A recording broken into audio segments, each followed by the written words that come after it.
இன்று விநாயகர் ஒரு தந்தத்தை எப்படி இழந்தார் என்று தெரிந்து கொள்ளலாம். விநாயகரின் ஒரு தந்தம் உடைந்திருப்பதனால் ஏகதந்த விநாயகர் என்று அழைக்கப்படுகிறார்.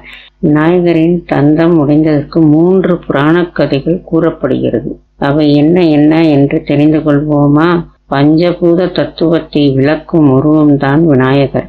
அதாவது 2 தந்தங்களுக்குள் ஒன்று உணர்ச்சி, மற்றொன்று ஞானம். ஞானம் முழுமையாய் இருக்கும் பொழுது உணர்வின் நிலை குறைவாகவே இருக்கும். இதை உணர்த்தும் விதமாக விநாயகர் உருவம் அவ்வாறு வடிவமைக்கப்பட்டுள்ளதாக கூறப்படுகிறது.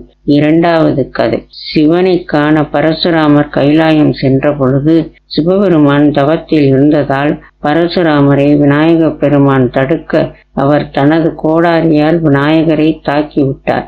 இந்த கோடாரி சிவபெருமானால் பரசுராமருக்கு வழங்கப்பட்டது.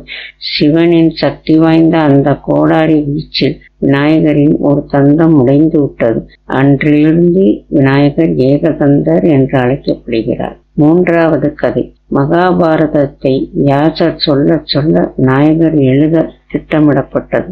வியாசரின் வேண்டுகோளை ஏற்ற விநாயகர் நிபந்தனை ஒன்றை விதித்தார். வியாசர் எக்காரணத்தை கொண்டும் நிறுத்தாமல் தொடர்ந்து முழு கதையையும் கூற வேண்டும்.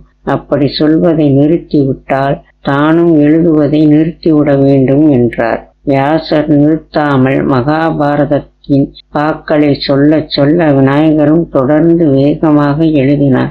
எழுதும் பொழுது விநாயகரின் எழுத்தாணி உடைந்து விட்டது.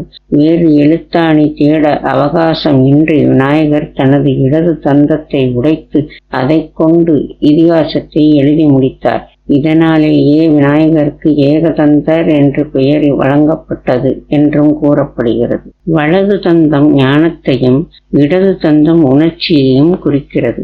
ஞானம் என்பது முழுமையாய் இருக்கும் பொழுது உணர்வை கட்டுப்படுத்த முடியும் என்பதை காட்ட ஒரு தந்தம் குறைவாக சித்தரிக்கப்படுகிறது. ஞானம், தியாகம் மற்றும் தடையற்ற காரிய சித்தியின் அடையாளமாக விநாயகரின் ஏகதந்த உருவம் வழிபடப்படுகிறது. நன்றி, வணக்கம்.